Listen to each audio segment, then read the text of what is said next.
నమస్తేనండి, good evening. మా వేడారం TV ఛానల్కు స్వాగతం సుస్వాగతం. ఇప్పుడు మనం హైదరాబాద్లో ఉన్నాము. ఇటీవల జయశంకర్ భూపాలపల్లి జిల్లాలో ఆధార్ పార్టీ ఎమ్మెల్యే అభ్యర్థిగా తలపల్లి రమేష్ గౌడ్ పోటీ చేసి ఒక 4వ స్థానంలో ఉండడం ఆ పార్టీకి ఒక పేరు వచ్చింది. అలాగే ఇప్పుడు ప్రస్తుతం ఉన్నప్పుడు జరుగుతున్న ఆ పార్లమెంట్ ఎలక్షన్స్ 17 పార్లమెంట్ నియోజకవర్గాలు కూడా ఆధార్ పార్టీ అభ్యర్థులు ఇప్పుడు పోటీలో ఉన్నారు.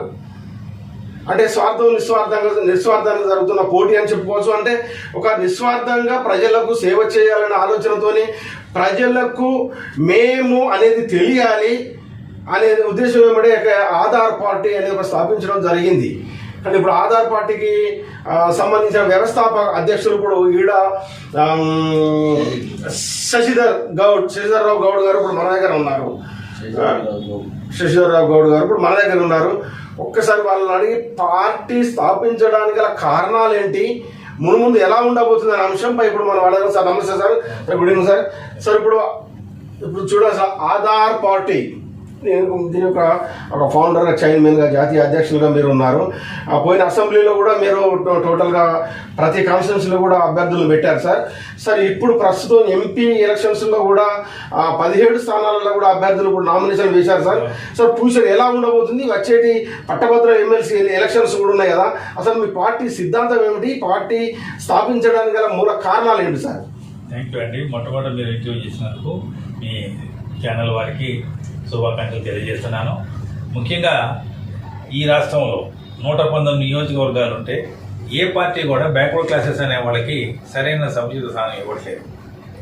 గత 2 పర్యాయంలో జరిగినటువంటి ఎలక్షన్ కనుక మనం చూసినట్టయితే 2014 కానీ 2019లో కానీ ఏ పార్టీ వాళ్ళు కూడా 52% ఉన్నటువంటి బ్యాక్వర్డ్ క్లాసెస్కి 60% సీట్లు ఇవ్వలేదు. అదేవిధంగా ఇంకా గత 75 సంవత్సరాల చేస్తే దాదాపు మన స్వతంత్రం వచ్చిన దగ్గర నుంచి కూడా ఈ రాష్ట్రానికి ముఖ్యమంత్రి బ్యాక్వర్డ్ క్లాసెస్ కావాలి. ఒక బీసీ ముఖ్యమంత్రి కావాలి అనే ఆలోచనతో ఈ పార్టీని పెట్టడం జరిగింది. ఇప్పుడు మనందరికీ తెలుసు, ఈ రాష్ట్రంలో ఉన్న ప్రతి పార్టీ కూడా ఒక కులానికి మనం ఆపాదించాల్సిందే. There is no other option. Congress party తీసుకుంటే రెడ్ల పార్టీ, బీజేపీ పార్టీ తీసుకుంటే బ్రాహ్మణుల party, TRS party BRS party తీసుకున్నట్లయితే అది వెలమ పార్టీ, అదేవిధంగా టీడీపీ తీసుకున్నా కూడా అది కమ్మవాళ్ళ పార్టీ. కాబట్టి ఈ సందర్భంలో ఈ రాష్ట్రానికి ఒక బ్యాక్వర్డ్ క్లాసెస్ నడపగలిగేటువంటి పార్టీ కావాలనే ఉద్దేశంతోనే ఆధార్ పార్టీ పెట్టడం జరిగింది. ఈ మా యొక్క ముఖ్య ఉద్దేశం ఏంటంటే 2028లో ఈ రాష్ట్రానికి బీసీ ముఖ్యమంత్రి కావాలి. That is Moto.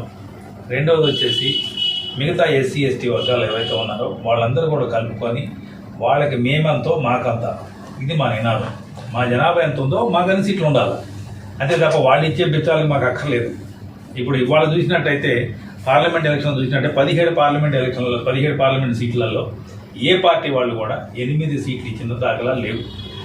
మా పార్టీ తరఫున 17 పార్లమెంట్ దాంట్లో మేము 12 మందికి ఇచ్చాం. కాబట్టి తప్పనిసరిగా బ్యాక్వర్డ్ క్లాస్ అంతా కూడా అవేక్నెస్ చేసి వాళ్ళని ఉత్తేజపరిచి ఈ రాష్ట్రంలో బీసీ ముఖ్యమంత్రి చేయండి ముఖ్య ఉద్దేశం. సార్ ఇప్పుడు ఆధార్ పార్టీ అంటే ప్రతి వ్యక్తికి ఆధారం ఉంటుంది. అంటే మీ పార్టీ కాన్సెప్ట్ ఏంటి సార్? ఆధార్ అంటే మాకు కామన్ మ్యాన్కి మేము అప్రోచ్ అవ్వాలి. అంటే ఇప్పుడు కాంగ్రెస్ పార్టీ అనేది ఎప్పుడో 130 సంవత్సరాలు కాంగ్రెస్ పార్టీ ఎవరైనా కాంగ్రెస్ అని చెప్పగలుగుతారు. సో మనకు ఓటర్ దగ్గర పోవడం కోసం ఎన్నుకున్నటువంటి ఒక అస్త్రంగా మేము భావిస్తున్నాము. ఆధార్ అంటే ప్రతి వాళ్ళకి కూడా 18 సంవత్సరాల నుంచి చిన్నపిల్లల దగ్గర కూడా ఆధార్ కార్డు ఉంటుంది. సో ఆధార్ కార్డు అనేదానికి ఆధార్ అనేదానికి దగ్గర ఉండాలని చెప్పేసి మా ఫుల్ ఫామ్ వచ్చి alliance of democratic reforms party. యాక్చువల్గా దాన్ని ఆ విధంగా పలకాలి. సార్ మీ గురించి మీరు ఒకసారి పరిచయం చేసుకోండి సార్ సమాజం కోసం. మీ వృత్తి ఏంటి, మీ ప్రవృత్తి ఏంటి, అసలు మీరు ఏం చేస్తున్నారు తెలిసే కోసం. మాది వచ్చేసి ఖమ్మం జిల్లా అండి. ఖమ్మం జిల్లాలో పెనుబల్లి మండలం తుమ్మలపల్లి చిన్న గ్రామం.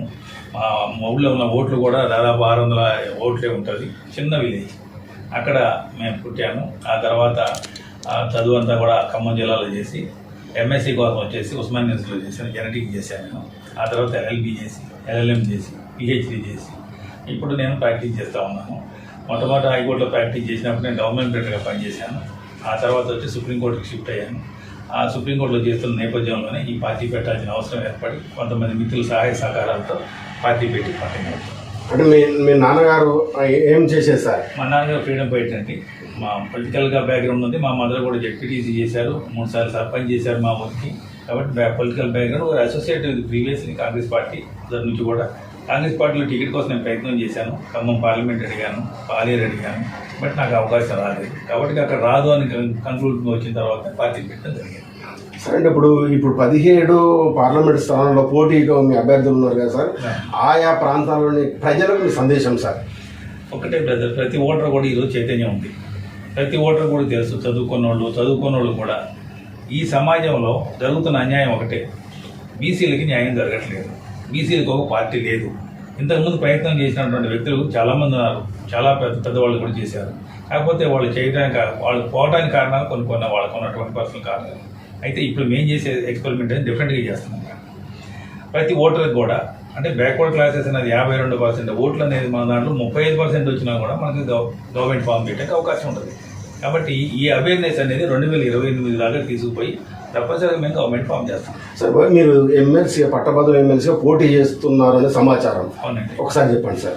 ఎమ్మెల్సీ వచ్చేసి రేపు ఈ నల్గొండ, వరంగల్, ఖమ్మం ఈ 3 జిల్లాలకు సంబంధించి బైపోల్ వస్తుందండి. ఇంతకుముందు ఇక్కడ ఉన్నటువంటి ఎమ్మెల్సీ గారు రాజీనామా చేయడం వల్ల అది ఇంకా 2.5 సంవత్సరాలు మాత్రమే టెన్యూర్ ఉంది.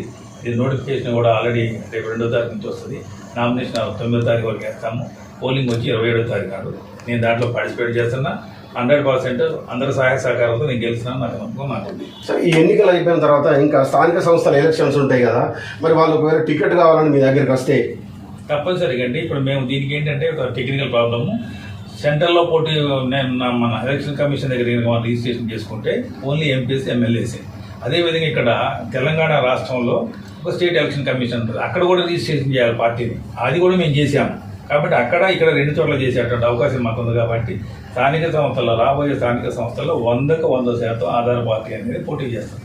సార్ ఇప్పుడు రాజకీయంగా రావాలనుకున్న వాళ్ళు ఎట్టి పరిస్థితుల్లో దేన్నైనా ఎదురుస్తారు, అంటే మంచిని చెడును. అంటే 10 సంవత్సరాలు టీఆర్ఎస్ పార్టీ అధికారంలో ఉంది, ఇప్పుడు కాంగ్రెస్ పార్టీలో అధికారంలో ఉంది.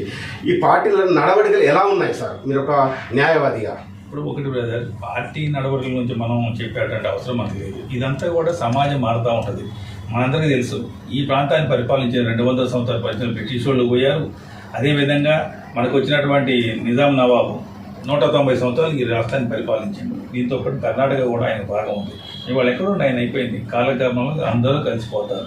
అదేవిధంగా మనం నెక్స్ట్ ఎగ్జాంపుల్ తీసుకున్నట్టయితే తెలుగుదేశం 1982లో వచ్చిన తెలుగుదేశం 40 సంవత్సరాలు ఏకదాటిగా ఉంటుంది. ఇవాళ తెలుగుదేశం కనుమరుగైపోయింది. బీజేపీ పరిస్థితి అంటే ఇక. కాబట్టి ఒక పార్టీ రావాలా, ఈ రాష్ట్రంలో ఒక స్థానిక అంటే లోకల్ ఒక పార్టీ రావాలి అనేది అవకాశం ఉంది. దానికి ఒక గ్యాప్ ఉంది. ఆ గ్యాప్ మేము ఫిల్అప్ చేస్తాం. సార్ ఇప్పుడు యువతకు, విద్యార్థులకు మీ సందేశం సార్, మీ పార్టీ తరఫున మీరు ఒక పార్టీ చైర్మన్గా కొనసాగుతున్నారు, మీ పార్టీ తరఫున యువతకు మీ సందేశం ఏమిటి సార్? అంటే ఎలాంటి వ్యక్తులకు ఓట్లేసి గెలిపించాలి? ఒకటి బ్రదర్, ఇప్పుడు సింపుల్ మేము ఫార్ములా చెప్తాం, కాంప్లికేట్ కాకుండా. ఈ రాష్ట్రంలో కానీ దేశంలో కానీ రాజకీయ వ్యవస్థ అనేది చాలా వరకు పాడు చేశారు. దాని కారణాలు ఇప్పుడు మనం ఎత్తుక్కున్నది మనం కరెక్ట్ చేయలేము. కాబట్టి రాబోయే రోజులలో ఎన్నికల్లో ఉన్నటువంటి చట్టంలో లోపాలు ఏమైతే ఉన్నాయో వాటిన్నింటినీ కూడా సరి చేయాల్సిన బాధ్యత సెంట్రల్ గవర్నమెంట్కు. దానికోసం మా పార్టీ తరఫున మేము కూడా పోరాడతాం. మీకు చిన్న ఎగ్జాంపుల్ చెప్తాను. ఒక ఫ్యామిలీ ఉంటుంది, ఆ ఫ్యామిలీలో ఒక ఆయన ఎన్నుకోబడతాడు. అది అదనుకున్నారు వాళ్ళు, మామూలు వాళ్ళు కాదు. ఆయన ఎంపీ ఉంటాడు, ఆయన కొడుకు ఎమ్మెల్యే కావాలి, ఆయన కొడుకు ఎమ్మెల్సీ కావాలి, ఇంకొక మినిస్టర్ కావాలి. అంటే విత్ ఇన్ ద సర్కిల్లోనే వాళ్ళు తప్ప ఇంకొకరు రానివ్వట్లేదు. దానికి బెస్ట్ ఎగ్జాంపుల్ నల్గొండ తీసుకోండి, మీరు మీకే అర్థమైపోతుంది ఎవరున్నారు, ఎవరు చేస్తారు. కాబట్టి అది వద్దు. ఈ వారసత్వ రాజకీయాలను దూరం పెట్టాలి, నెంబర్ 1. నెంబర్ 2, ఒక ఎమ్మెల్యేగా ఎన్నికైన వాడు మ్యాక్సిమం 2 టర్మ్సే ఉండాలి. 3rd టైం అనేది ఇంకొకరికి ఇవ్వాలా, అది ఎవరైనా కానీ. అదేవిధంగా ఒకసారి ఎమ్మెల్యే చేసి నువ్వు కావాలంటే ఎంపీకి పో, ఎంపీ చేసిన రాజ్యసభకు పో, లేకపోతే ఎమ్మెల్సీకి రా. అంతే తప్ప ఒకళ్ళు 5 సార్లు 6 సార్లు చేసే సిస్టమ్ అనేది ఈ రాజ్యాంగంలో ఉన్నా అది సరిపడింది కాదు, అది మారాలి. ఇకపోతే మీరు చెప్పిన యువతకి, విద్యార్థులకి చెప్తున్నటువంటిది ఏంటంటే, రాజకీయాలను మీరు రాజకీయాలుగా చూడకండి. నిజంగా మీరు రాజకీయం తెలుసుకుంటే 24 అవర్స్ అనేది రాజకీయ వ్యక్తినే ఉండాలి. అంతే తప్ప చదువుకుంటూ రాజకీయం చేయటం, వ్యాపారం చేసుకుంటూ రాజకీయం చేయటం వద్దు. 2 పడవల మీద కాళ్ళు పెట్టడం వల్ల జీవితాలు నాశనం అవుతుంది. ఇప్పుడు మీరు బెస్ట్ ఎగ్జాంపుల్ చిరంజీవి గారు కానీ, ఆ రోజుల్లో ఇంకా మిగతా పార్టీలు పెట్టిన వాళ్ళు కూడా చాలామంది వచ్చేసారు పాపం వాళ్ళ ఆశలతో. అంతమందికి ఎవరికి రావు. ఇప్పుడు మనందరికీ తెలుసు, ఒక ఉద్యోగం కోసం ప్రయత్నించారు, లక్షల మంది అప్లికేషన్లు పెడతారు, ఇంటర్వ్యూకి వచ్చిన తర్వాత 1000కి అవుతారు, ఆ తర్వాత ఫైనల్ స్టేజ్కి 100లకు అవుతారు. కాబట్టి ఇది మనకి సహజంగా జరిగేది. దాన్ని ఎక్కువగా ఫోకసింగ్ చేసి అన్నెసరిగా రాజకీయాలను ఇబ్బంది పెడుతున్నారు కాబట్టి ఆ సిస్టమ్ పోవాలి. సార్ మీ పార్టీ ఎజెండా ఏమిటి సార్? సింపుల్ బ్రదర్, మేమెంతో మాకంతా, that is the first agenda.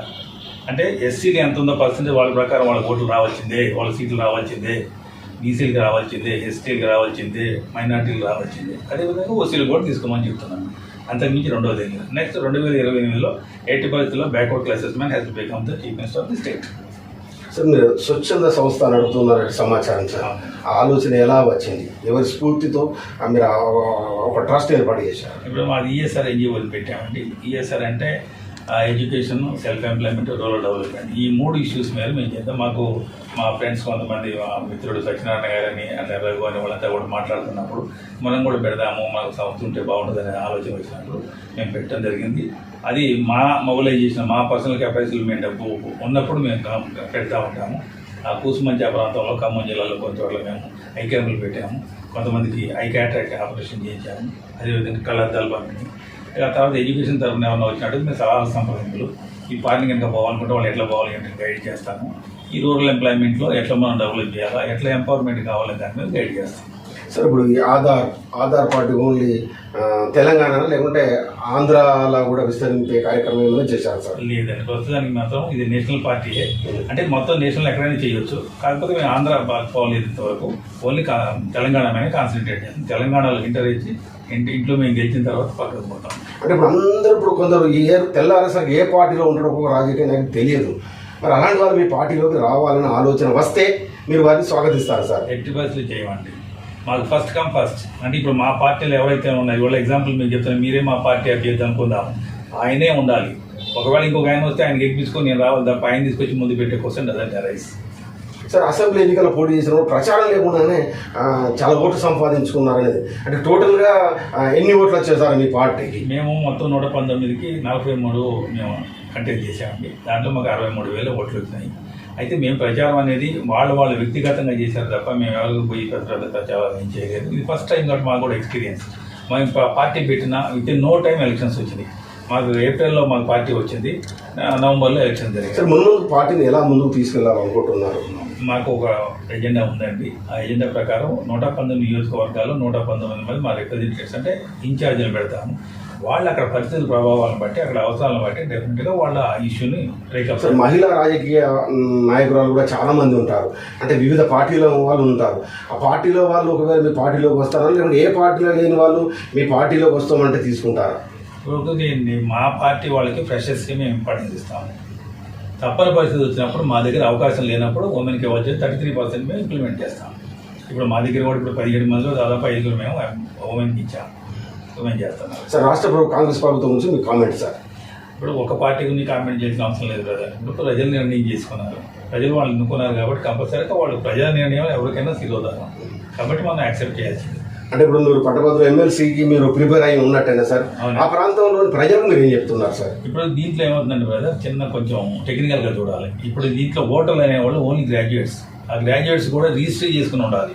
కాబట్టి కామన్ మ్యాన్కి నేను ఇచ్చే మెసేజ్ ఇప్పుడు ఉపయోగం ఉండదు అది. కాబట్టి ముందు నేను ఎమ్మెల్సీ అయితే 35 నియోజకవర్గాల్లో నా యొక్క ప్రభావం చూపగలుగుతాను, నేను 5 పార్లమెంట్లో చూపగలుగుతా. దానికి వాళ్ళకి కావాల్సినటువంటి జనానికి ఏం కావాలి ఏమిటి అనేది నాకంటూ పవర్ ఉంటాయి కదా, మనం పోయి చేసేది. లేకపోతే నేను ఇప్పుడు పోయి కలెక్టర్ గారు కలవంటే నన్ను ఎవరు కలవరు, నాకు ఎవరో పిలిపియ్యరు. కాబట్టి డెఫినెట్గా మేము గెలిచినాం అనుకుంటే 35 నియోజకవర్గంలో ఉన్న వాళ్ళ యొక్క సమస్యలు కానీ, దాని పరిష్కారాలు కానీ, ఆల్టర్నేటివ్ పరిష్కారాలు కానీ తప్పనిసరిగా తీసుకొచ్చేస్తాం. మీరు తెలంగాణలో ప్రజలకు ఏం చెప్తున్నారు సార్ మీరు చివరగా? తెలంగాణ ప్రజలతో సుఖ సంతోషాల్లో ఉండాలని, సాగునీరు కానీ, తాగునీరు కానీ, కరెంటు కానీ ఇవన్నీ కూడా మనకు మంచి ప్రభావితమైనటువంటి ప్రాంతం ఇది. కానీ ఇది హార్ట్ ఆఫ్ ద ఇండియా. ఇంత మంచి ప్రాంతంలో మనం కష్ట నష్టాలు లేకుండా ఉండటానికి ఏ ప్రభుత్వాలని ఏ పార్టీ వచ్చినా కూడా మేము తప్పనిసరిగా సహాయక సహకారాలు అందిస్తాం. వాళ్ళు చేసే పరిస్థితులు మేము చేయడానికి రెడీగా ఉన్నాం. Thank you sir. ఏది ఏమైనా కానీ ఆధార్ పార్టీ అని ఆలోచన రావడము, ప్రతి వ్యక్తికి ఆధార్ ఉంటుంది. కానీ ఆధార్ పార్టీ అనే ఆ పార్టీని స్థాపించడం అని అంటే చాలా చాలా ఇది. ఎందుకంటే వాళ్ళు ఒక న్యాయవాద వృత్తిలో ఉన్నారు కాబట్టి వాళ్ళ ఆలోచన ఈ ఆధార్ పార్టీ అనగానే ప్రతి ఒక్కరు కూడా ఆసక్తిగా ఆధార్ పార్టీయా అంటే నాకు ఆధార్ కార్డు ఉంది, ఆధార్ పార్టీ మా సమస్యలు ఆధార్ పార్టీకి చెప్పుకోవచ్చు. మొన్న అసెంబ్లీ ఎన్నికల్లో కూడా చాలా మంది పోటీ చేయడం జరిగింది ఎమ్మెల్యేలుగా. ఇప్పుడు కూడా పార్లమెంటులో కూడా చాలా మంది పోటీ చేస్తున్నారు. రానున్న రోజుల్లో ఇంకా చాలా పోటీ చేసే వాళ్ళు ఉంటారు.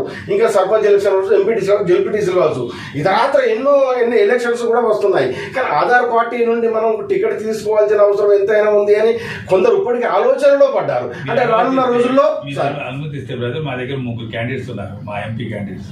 మీరు అనుమతిస్తే వాళ్ళని మీరు పరిచయం చేయడానికి. సరే, ఇక్కడ ఎంపీ క్యాండిడేట్స్ ఉన్నారట, ఒకసారి రండి మీరు. ఓకే, రమేష్ గారు ఎంపీ క్యాండిడేట్ భువనగిరి.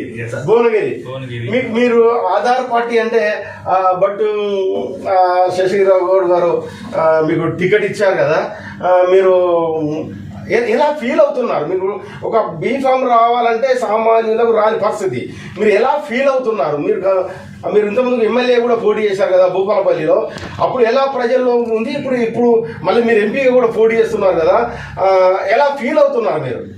యువకులలో చైతన్యం తీసుకురావడానికి మా సార్ గారు మంచి ఆపర్చునిటీ ఇచ్చిండ్రు. ప్రతి ఒక్కరు దీన్ని వినియోగించుకొని ఈ రోజున్న రాజకీయాలు ఏ రకంగా ఉన్నాయంటే విలేజ్లలో చూసుకుంటే ప్రతి ఒక్క కార్యకర్త నువ్వంటే ఈ పార్టీలో ఆ పార్టీలో మార్చుకుంటూ ఓరు అట్లాంటి సిచ్యువేషన్లో యువకులు ఆలోచనల ఈ రోజు కొత్త పార్టీ వచ్చింది, కొత్త పార్టీలలో ఏం చేయాలి, పార్టీలో చేయని అయితే పార్టీ ఉన్న క్యాండిడేట్ ఏ రకంగా పబ్లిక్ ఏ రకంగా సర్వీస్ చేయాలి, వాళ్ళ జీవనాధార పరిస్థితులలో వాళ్ళకి కష్ట సుఖాలలో ఏ రకంగా వాళ్ళకి హెల్పింగ్ ఉండాలని చెప్పిన ఉద్దేశంతో పార్టీలకు రావడం జరిగింది. ఏం పోటీ చేసినా కనీసం వార్డు మెంబర్ పోటీ చేసినా లక్షలు ఉండాలి, సర్పంచ్ పోటీ చేసిన లక్షలు ఉండాలి, ఇతరత్ర పనిచేసే లక్షలు, ఎమ్మెల్యే పోటీ అంటే 100 కోట్లు ఉండాలి, ఎంపీఏ పోటీ అంటే 200 కోట్లు ఉండాలనే పరిస్థితి. ఒక ఎంపీ అభ్యర్థిగా మీరు నిలబడ్డారు కదా, మరి మీ దగ్గర ఎన్ని కోట్లు ఉన్నాయి, మరి వాళ్ళని ఎలా ఢీకొనాలనుకుంటున్నారు?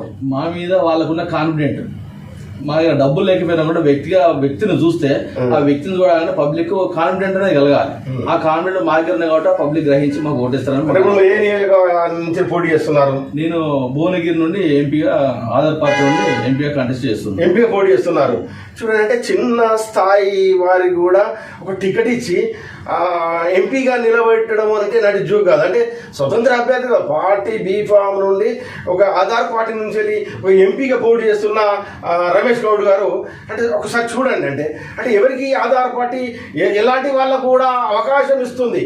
రేపు నేను కావచ్చు, ఇంకోరు చట్టసభలో నువ్వెంత నేనంత, అంటే నువ్వు ఖచ్చితంగా నీకు డబ్బులు ఉన్నాయని నిలబడుతున్నావు అని మారి డబ్బులు లేవాడు, కానీ మాకు ఆధార్ పార్టీ మా వెనకాల ఉంది, ఆధార్ పార్టీని ప్రజలు గుర్తిస్తున్నారు అనే ఒక పవర్ అలాంటి పవర్ ఓల్టేజ్ని తీసుకొచ్చిన ఆధార్ పార్టీ వ్యవస్థాపక చైర్మన్ కూడా ఈ సందర్భంగా కృతజ్ఞతలు తెలియజేస్తున్నారు. ఏది ఏమైనా కానీ రానున్న రోజుల్లో ఆధార్ పార్టీ ఎన్నో పార్టీలు వస్తుంటాయి, కనుమరుగైపోతూనే ఉంటాయి. ఇప్పుడు మనం చూసినాం, వెలుతురులా వెలిగి ఎన్నో పార్టీలు పోయినా ఉన్నాయి, కానీ ప్రజలు మార్పును కోరుకుంటున్నారు. ఆ పార్టీని ఏం చేసింది, ఈ పార్టీ ఏం చేసింది, అసలు ఈ పార్టీని ఎందుకు మనం తీసుకురాకూడదు అని ఆలోచన రావడానికే ఆధార్ పార్టీ అని ఈడ శేషగిరిరావు గారు ఒక పార్టీని స్థాపించడం అంటే అది అంత ఇంత కాదు, ఒక చాలా దమ్ము ధైర్యంతో కూర్చున్నవాడు. ఇంకొక అభ్యర్థి ఉన్నారు, చెప్పండి సార్. రఘువర్మ గారు కూడా ఎంపీగా పోటీ చేస్తున్నాడు. యువకుడు, గ్రేట్ యువకుడు. అంటే ఇంత యువకుడు కూడా ఒక ఎంపీగా పోటీ చేస్తున్నాడు అని అంటే హ్యాండ్స్ ఆఫ్. మీరు ఎక్కడి నుంచి పోటీ చేస్తున్నారు, మీ పేరేంటి? నా పేరు రఘువర్మ, నెక్కొండ మండల్ ముదిగొండ గ్రామం నాది. నేను మహబాద్ పార్లమెంట్గా ఎంపీగా పోటీ చేస్తున్నాను ఆధార్ పార్టీ నుంచి. డాక్టర్ శేషగిరిరావు సార్ నాకు ఈ అవకాశం కల్పించారు. మా తండాల్లో చాలామంది ఎక్కడి నుంచే టికెట్ తెచ్చుకున్నారు, ఒక పార్టీ నుంచి బీఫామ్ తెచ్చినట్టే అది గెలిపే. ఇది మానుకోటలో జెండా ఎగరేయడం ఆధార్ పార్టీ ఖచ్చితంగా ఎగరవేస్తాం కంపల్సరీగా.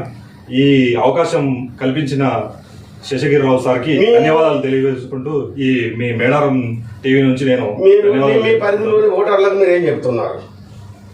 రిక్వెస్ట్ నేనేం చెప్తున్నానంటే, మా దగ్గర డబ్బు లేకపోవచ్చు, కానీ ఇంత చిన్న వయసులో నేను ఎంపీగా పోటీ చేయడం చాలా ఆనందంగా ఉంది. మీరు నన్ను నా వెనక డబ్బులు పంచే వాళ్ళ దగ్గర డబ్బులు తీసుకోండి, కానీ ఓటు మాత్రం మన చపాతీ రోలర్ గుర్తుకేయండి.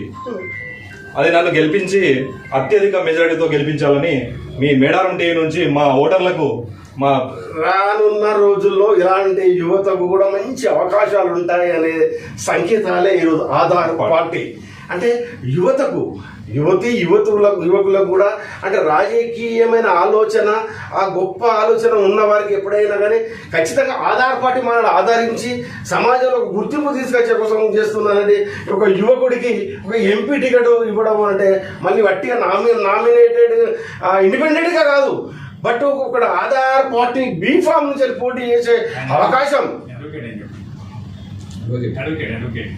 మీరు ఏం పని చేస్తుంటారు? మీ నేపథ్యం ఏమిటి? నేను వరంగల్ జిల్లా కోర్టులో అడ్వకేట్గా ప్రాక్టీస్ చేస్తున్నాను. 2016 నుంచి ప్రాక్టీస్ చేస్తున్నాను. అందరికీ నేను డబ్బు చాలా పేదవారికి చూసి అమౌంట్ కూడా ఫీజు కూడా ఎక్కువగా తీసుకోను, చాలా తక్కువ ఫీజుతోని అసలు లేని వారికి కూడా ఉచితంగా కూడా నేను న్యాయం వాళ్ళకు నాకు తోచినంతగా న్యాయం చేయగలుగుతాను. నేను న్యాయం చేసిన వాళ్ళు తండాలో కానీ మా మహబాద్ పార్లమెంట్ ఏరియాలలో కానీ చాలా మందికి నేను హెల్ప్ చేశాను. ఆ ఓటర్లే నాకు ఇలా గెలిపిస్తారని నేను భావిస్తూ న్యాయవాది వృత్తిలో ఉన్నాడు ఈ హీరో. టీగా చాలా గ్రేట్. అంటే ఇలాంటి యువకులు ఖచ్చితంగా యువకులకు ఎప్పుడైనా కానీ ఏదో ఒక స్థానం ఖచ్చితంగా ఉంటుంది, ప్రజలు గుర్తిస్తారు. గుర్తించి రానున్న రోజుల్లో కూడా ఖచ్చితంగా ఇలాంటి అభ్యర్థులను గెలిపించే అవకాశాలు కూడా ఉంటాయి. చాలామందిని చూసాం మనం. తెలంగాణ ఉద్యమం చేసిన వాళ్ళే ఎంపీలు అయ్యారు, ఎమ్మెల్యే అయ్యారు తెలంగాణ మూమెంట్లో. కానీ చివరికి వాళ్ళు కూడా మళ్ళీ వెళ్ళిపోయారు అనుకోండి. అంటే ఇలాంటి వాళ్ళకు కూడా ప్రజలు ఆదరిస్తారు. మళ్ళీ న్యాయవాద వృత్తిలో ఉన్నారు కాబట్టి ఖచ్చితంగా ఇలాంటి వారికి మంచి ఫ్యూచర్ ఉంటుందని ఈ సందర్భంగా మనం వీళ్ళకి బెస్ట్ ఆఫ్ లక్ చెప్దాం. ఏది ఏమైనా కానీ ఆధార్ పార్టీ స్థాపించడం ఈడా శేషగిరిరావు, డాక్టర్ ఈడా శేష్ గారు, మళ్ళీ ఈఎస్ఆర్ ఒక ట్రస్ట్ కూడా ఉంది. ఇలాంటి చక్కటి పార్టీ ఏర్పాటు చేయడం ఎందరికో ఒక గుర్తింపును తీసుకొచ్చే కోసం వారి ఆలోచన విధానాన్ని సమాజానికి చెప్పి నేను ఉన్నాను అనే ఒక సంకేతాన్ని తీసుకువచ్చే కోసం ప్రయత్నించిన ఆధార్ పార్టీ చైర్మన్ కూడా ఈ సందర్భంగా మా మైడారం టీవీ ఛానల్ తరఫున ధన్యవాదాలు చేస్తున్నాం. నమస్తే. ఇంకొక వ్యక్తి ఉన్నారండి, యుగంధర్, వరంగల్. ఇక్కడ మరొక ఎంపీ అభ్యర్థి కూడా ఉన్నారు. వీరిని కూడా మేము పరిచయం చేసే ప్రయత్నం చేద్దాం. అన్న నమస్తే, మీ పేరేంటి? నా పేరు యుగంధర్ గౌడ్, వరంగల్. ఇక్కడ యుగంధర్ గౌడ్ వరంగల్ పార్లమెంటు ఎక్కడ పోటీ చేస్తున్నారు? నిజామాబాద్ పార్లమెంట్ నుండి పోటీ చేస్తున్నా. నిజామాబాద్ పార్లమెంట్ నుంచి పోటీ చేస్తున్నారు. గ్రేట్. ఏ పార్టీ నుంచి వెళ్ళి? ఆధార్ పార్టీ. అంటే వేరే పార్టీ నుంచి మీకు టికెట్ రావచ్చు కదా? అంటే మా సారు ఒక మామూలు సామాజిక న్యాయం కోసం, బీసీ రాజ్యాధికారం కోసం, బీసీల కోసం ఒక బీసీ బిడ్డగా నాకు అవకాశం ఇచ్చిండు. అంటే ఇలాంటి మీలాంటి వారికి అంటే వేరే పార్టీలు మీలాంటి వారిని ప్రోత్సహించిన దాఖలు ఏమైనా ఉన్నాయా? అలాంటి దాఖలు ఇంతవరకు లేవు, అలాంటివి కూడా రావు కూడా. ఎందుకంటే ఒక మామూలు సామాన్య మధ్యతరగతి కుటుంబంకు టికెట్ ఇవ్వడం అనేది అసాధ్యమైన ముచ్చట. అలాంటి అసాధ్యాన్ని మా సారు సాధ్యం చేసిండు కాబట్టి వారికి ప్రత్యేకంగా నా తరపున ప్రతి ఒక్కరికి ఆధార్ ఉంటుంది. ఇక్కడ ప్రతికి తెలిసే ఆధార్ పార్టీ ఉన్నది. ఆధార్ పార్టీ తరఫున ప్రతి ఓటర్కు మీరు ఏం చెప్తున్నారు నిజం పార్లమెంటు నియోజకవర్గ ప్రజలకు? రేపు రాబోయే ఎలక్షన్లో ఆధార్ పార్టీ అనేది ఇప్పుడు బ్యాంకుకు ఆధార్ ఎట్లనో, ఓటర్కి ఆధార్ ఎట్లనో, ప్రతి దానికి ఆధార్ ఎట్లనో రేపు భవిష్యత్తులో ఆధార్ పార్టీ అనేది అందరికీ అవసరంగా ఉంటుందని నా ద్వారా మీకు తెలియజేస్తాను. దండులు పోటీ చేస్తున్నారు నిజామాబాద్ నుండి, మీరేమనుకుంటున్నారు? ఎంతమంది చేసినా బీసీలు ఐక్యతంగా ఉండి బీసీ రాజ్యాధికారం రావడం కోసం, బీసీల కోసం పోరాటం చేయడమే మా లక్ష్యం. బీసీ రాజ్యాధికారం, బీసీ ముఖ్యమంత్రి కావడం. గతంలో ఎప్పుడు బీసీ ముఖ్యమంత్రి అయినా చరిత్ర లేదు. కాబట్టి రాబోయే రోజుల్లో బీసీ ముఖ్యమంత్రి కావాలి అంటే అది ఆధార్ పార్టీతోనే సాధ్యం. ఓకే, మీ సార్ ఆలోచన ఎలా ఉంది? ముందు ఎలా పార్టీని ఎలా ముందు తీసుకెళ్లాలనుకుంటున్నారు చైర్మన్ గారు? అదే బీసీ రాజ్యాధికారం, బీసీ ముఖ్యమంత్రి కావడం అనేది మా సార్ లక్ష్యం. ఇది ఒక ఎంపీ అభ్యర్థుల ఇంటర్వ్యూ చూశారు కదా. అంటే పార్టీలు వేరే కావచ్చు, కానీ కొందరిని అంటే మేధావులను బయటకు తీసుకొచ్చి వాళ్ళకు ఒక ఎంపీ టికెట్ ఇచ్చి ఒక ఎమ్మెల్యే టికెట్ ఇచ్చి సమాజంలో గుర్తింపును తీసుకొచ్చి ఆ పార్టీ ఆధార్ పార్టీ అనేది ప్రతి ఒక్క గుడిసెలోకి కూడా ఆధార్ పార్టీ ఒక బిల్డింగ్లో ఉన్న వాళ్ళకు కూడా ఆధార్ పార్టీ తెలిసే కోసమే వ్యవస్థాపక చైర్మన్ గారు ఇలా ముందుకు తీసుకుపోవడం, ఇలాంటి వాళ్ళకు మామూలు వ్యక్తులకు కూడా టికెట్లు ఇచ్చి నిలబెట్టడం అంటే ఇలాంటి ఈ ఆధార్ పార్టీ రానున్న రోజుల్లో కూడా చాలా ముందుకు పోతుందని ఆశించవచ్చు. నమస్తే. వచ్చింది.